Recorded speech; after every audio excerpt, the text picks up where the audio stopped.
கர்நாடகாவின் நீர்நிலைகளை பார்வையிட தமிழக முதல்வர் விஜய்க்கு ஹெலிகாப்டர் ஏற்பாடு செய்துள்ளதாக கர்நாடக முதல்வர் டி.கே. சிவக்குமார் தெரிவித்துள்ளார்.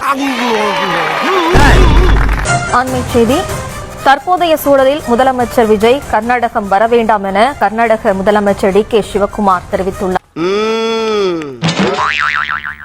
அந்த பயம் இருக்கட்டும்.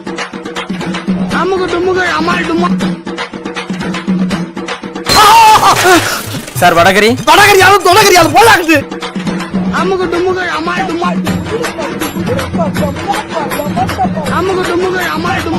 என்ன சாப்பிடுங்க சார். என்ன சாப்பிடுங்க சார்.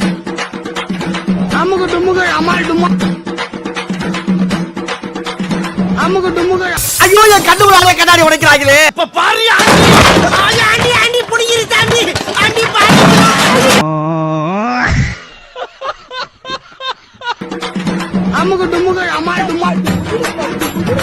அத்தே கண்ணுல பட்டுனா என்ன ஆயிருப்பேன்? தார் ஆயிருப்போமே. எத்தனை ஒரு பஞ்சாயத்தடா முடிச்சு வச்சு பாரு.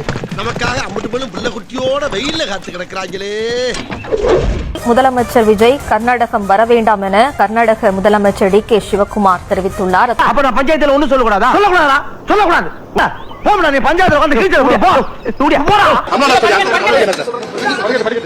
தண்ணீர் திறந்து விட முடியாதுன்னு உறுதியா சொன்னாரு கர்நாடக முதலமைச்சர். எடுத்தாங்க பாருங்க ஒரு ஓட்டம். எனக்கே ஃபர்ஸ்ட் புரியல, ஏன்பா ஓடுறாங்க அப்படி என்ன நம்ம சொல்லிவிட்டோம். அதான் அந்த குற்றம் உள்ள நெஞ்சுக்கு தான் குறுகுறேங்கும். முதலமைச்சர் இது குறித்து உங்ககிட்ட ஏதாவது பேசியிருக்காரா? முதலமைச்சருடைய திட்டம் என்ன? அவன் கிடக்கிறான்டா மயிராண்டி. வாரியம் தண்ணீர் திறந்து விட சொல்லியும் திறந்து விட முடியாதுன்னு கர்நாடக முதலமைச்சர் கர்நாடகா போகும்போது நீங்க கூட போவீங்க சார். உங்களுடைய பதில் என்ன சார்? என்ன டேய் என்னடா பால் விளம்பரத்துல வர பசுமாடு மாதிரி பல்ல காமிச்சுட்டு இருக்கிற? ஆலோசனை சார்.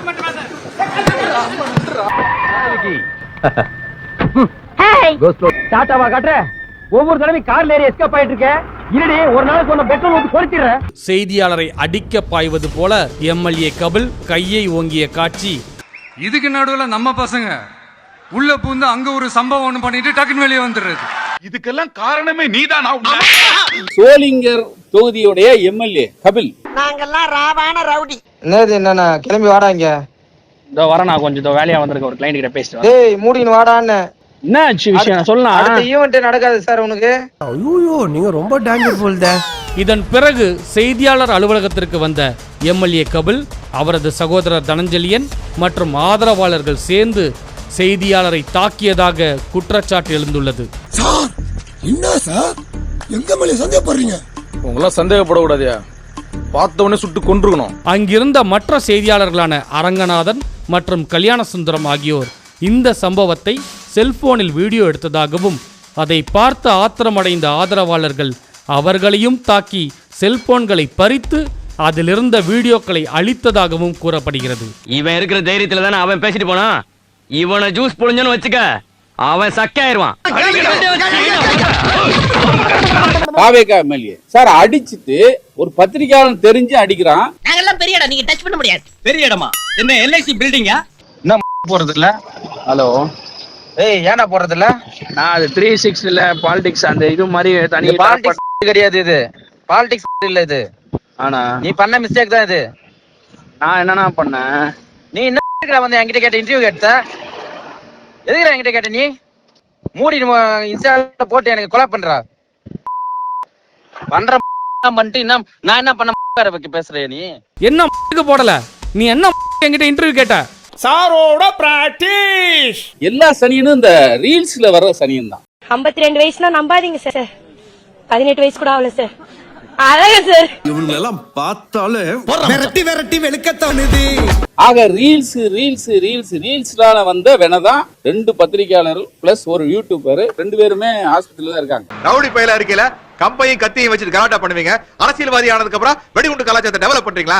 இத பாரு மாவன, நாடு உருப்படணும்னா ஒன்ன மாதிரி அரசியல்வாதிகளை நடு ரோட்ல நிக்க வச்சு நெஞ்சு மேல சொன்னா. எஸ்ஐ முனீர் பாஜான்னு ஒருத்தர் இருக்காரு. அடிச்சதை இவங்க எடுக்கிறாங்க, எடுத்ததை அழிக்க சொல்றாங்க. அதுக்குள்ள இந்த போனை கொடுங்கன்னு 2 பேர்ட்ட போலீஸே வாங்குறாங்க. அதுல பாஸ்வேர்டை நீங்க சொல்லுங்கன்னு போலீஸே போட்டு தரான். அவன் டெலீட் பண்றான். காவல்துறை அதிகாரிகளே ரொம்ப நீங்க தாழ்றா அடிக்காதீங்க. காவல்துறை சும்மா தாழ்றா அடிச்சா பாத்துங்க என்னக்கா ஒரு ஜால்ரா அடிக்கிற ஒரு அளவுதான். அடிபட்ட உடனே இவங்க எல்லாரும் ஸ்டேஷன் போறாங்க. ஸ்டேஷன்ல கம்ப்ளைண்ட் கொடுக்குறாங்க. அப்ப சொல்றாங்க மேல இருந்து எங்களுக்கு வந்தா தான் சார் எஃப்ஐஆர் போடுவோம். இன்னும் மேல இருந்து வரல. அது ஜோசப்ட்ட இருந்து வருமா? என்ன சொல்றேன் ஒண்ணுமே பேச மாட்டாங்க, நான் கல்லூரி நாய் மாதிரி. டேய் அண்ணன் கேக்குறாரு, ஒரு குத்து மதிப்பா ஏதாவது சொல்லேடா. இது ஜெயலலிதா பீரியட்ல கூட இப்படி கிடையாது. ஆனா கம்பேர் பண்ணோம்ல, 2 சனியன்ல எது பெரிய சனி சின்ன சனின்னு சொல்லணும். ஏன்டா கொடநாட்டுல போய் குளிர்ல நடுங்கின்னு ஒப்பனம் மௌனம் பிச்சை எடுத்து நின்னீங்க, அப்ப எங்கடா போச்சு அந்த ஆம்பளத்தனம்? ஓடு ஓடு ஓடுன்னு நீங்க ஓடினாலும் நாங்க விடுறது இல்ல. எந்த நேரத்திலயும் போலீஸ் வந்து தன்னை பிடிச்சுன்னு போய் உள்ள போட்டுடலாம் அப்படின்னு அம்பி நடிக்க போயிருக்கான். நீ என்ன பண்ணு, அம்பிக்கு ஒரு முன்ஜாமீன் வாங்கி கொடுத்து. அப்போ எங்களுக்கு சரிப்பா போனா பொறுத்து அவளுக்கும் வாங்கி கொடுத்துறேன் சார். அவருக்கும் ஒரு முன்ஜாமீன் எடுத்து வைங்க சார். இந்த கபில்ல 1000 கபில் வந்தாலும் அவர் மேல எஃப்ஐஆர் போடணும். போடாத வரைக்கும் இந்த போராட்டம் தொடரும். அதையும் மீறி உன்னை தடுத்தா கொலை பண்ணிடுவேன். ஓஹோ, அப்ப போக வேண்டியதானே. இதே எம்எல்ஏ இல்ல எம்எல்ஏ வகைரால இருக்கவங்க நாளைக்கு பொதுமக்களையும் பொழப்பாங்க. தைரியம் இருந்தா செய்யறா பாக்கலாம். அப்புறம் இப்ப கேமராவை பார்த்து நீங்க மிரட்டுற மாதிரி இருக்கு. இப்ப தேர்தல் ஆணையம் தேர்தல்லாம் வரும்போது அப்புறம் கேமரா பார்த்து ஓடுற மாதிரி வந்துடும். ஆஹா, சூனா போனா ஒவ்வொருத்தருக்க வேகத்தை பார்த்தோம்னா அவன் அருமை வறுமைக்கு ஆபத்து வந்துடும் போல் இருக்கடா. ரொம்ப கவனமா டீல் பண்ணி ஆட்டத்தை கலைச்சர் ராசா. கபிலுடைய பேரு எந்த பேப்பர்லயும் செய்தியிலையும் வரக்கூடாது. சார் சின்ன பையன் சார். ஆனா அவன் அந்த மாதிரி பேசலையே. இவனடா சின்ன பையன், இவனை முட்டி போட வச்சு முதுகுல பாண்டு கவுத்து பாரு, 400 வருஷம் வாழ்ந்த ஆமா மாதிரியே இருக்கும். சட்டமன்ற உறுப்பினர் கபிலுக்கு எதிராக வழக்கு பதிவு செய்து விசாரணை நடத்தணும், அவரை கைது செய்யணும். அப்ப கம்பின்றது கன்ஃபார்ம் ஆகி போச்சு சார். ஊட்டி ஜெயில போட சொல்லுங்க, கொஞ்சம் கிளைமேட் நல்லா இருக்கும். பத்திரிகையாளர் தெரிஞ்சு அடிக்கிறாங்க அப்படின்னா நாளைக்கு குவாரியில திருட்டுத்தனமா மண் எழுறாங்க, ஒரு தப்பு நடக்குது, அதை சுட்டி கேட்கணும்னு பொதுமக்கள் கேட்கறாங்கன்னா இதே எம்எல்ஏ இல்ல எம்எல்ஏ வகைரால இருக்கவங்க நாளைக்கு பொதுமக்களையும் பொழப்பாங்க. ஜனம் ரொம்ப டென்ஷன் ஆச்சு, துணியை உருவிட்டு ஓட விட்டுரும். உங்க தம்பிங்களை நம்பி நீங்களே பயப்படுற மாதிரி உங்களை இட்டுன்னு போய் விட்டுருவாங்க. சொல்ல வேண்டியது சொல்லிட்டோம். நான் சொன்னதை வச்சு நீங்களே ஏதாவது சில்வசம் பண்ணிட்டீங்க. இவனுக்கு என்ன ரியாக்ஷன் பண்றானுங்கன்னே தெரிய மாட்டேங்குது. ஒருவேளை ஒருத்தனுக்கு தெரியாம ஒருத்தன் ஏதாவது பண்ணிட்டீங்களோ? அண்ணே வரீங்களா? நீங்க போங்க சார், நான் வரேன். டேய், நீங்க தலைக்கு டை அடிக்கிறீங்களே தவிர உள்ள என்ன இருக்குதுன்னே தெரிய மாட்டேங்குது. சமூக நலத்துறை அமைச்சர், ஒரு பெண் அமைச்சர், பொம்பளை அமைச்சர்மே. ஏன் தொகுதிக்குள்ள சாத்தூர் தொகுதிக்காரங்க காலை கூட வைக்க விட மாட்டேன். தூக்கி வச்சு சட்டியோட வச்சு அடிச்சு கொண்டு வெளியே எடுத்துருவேன். ஒரு ஆடியோவை அவ்வளவு தைரியமா ஜட்டியோட வச்சு கைய காலை உடைப்பேன்னு சொல்லுது. அதுக்கடுத்து காலை வைக்க முடியாது ராஜபாளையத்துக்குள்ளேன்னு ஒரு பொம்பளை அமைச்சர் சொல்லுதுன்னா இன்னைக்கு வரைக்கும் அது கண்டிக்கல சார். யாருமே கண்டிக்கல. 12 வருஷமா இது இப்படியே தான் இருக்கு. இதால பேச முடியாது, கேட்க முடியாது, எதையுமே உணர முடியாது. உணர்ச்சிகள் செத்து போச்சு. ஆனா சப்ஜெக்ட் இன்னும் உயிரோட தான் இருக்கு. அறிவு, சிந்தனை, வீரம், வெற்றி, தொலைநோக்கு பார்வை, மகிழ்ச்சி, கருணை, அன்பு. தம்பி கோபி, அன்பு கொஞ்சம் குறையுது பாரு, அப்புறம் 1000 ஓட்டு குறைஞ்சிருப்பா. அன்பு சும்மா வாரி வழங்க.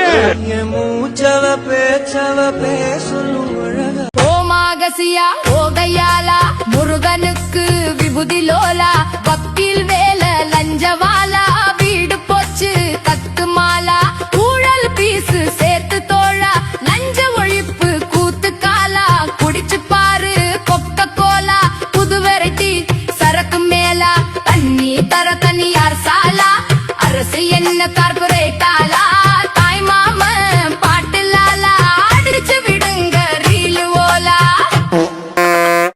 ஸ்டார்ட் பண்ணு.